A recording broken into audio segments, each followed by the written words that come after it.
প্রাণের ঠাকুর শ্রীরামকৃষ্ণ বলছেন, যে পুকুরে অল্প জল, তার জল পান করতে গেলে ওপর থেকে আস্তে আস্তে নেড়ে জল খেতে হয়, বেশি নাড়তে নেই, নাড়লে তার ভেতর হতে ময়লা উঠে জল ঘোলা হয়ে যায়।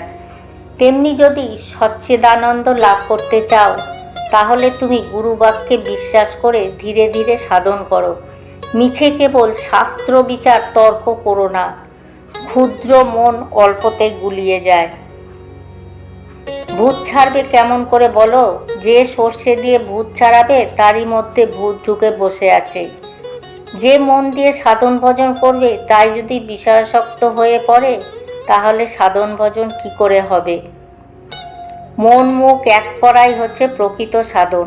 নতুবা মুখে বলছি, হে ভগবান তুমি আমার সর্বস্ব ধন, এবং মনে বিষয়কে সর্বস্ব জেনে বসে রয়েছি।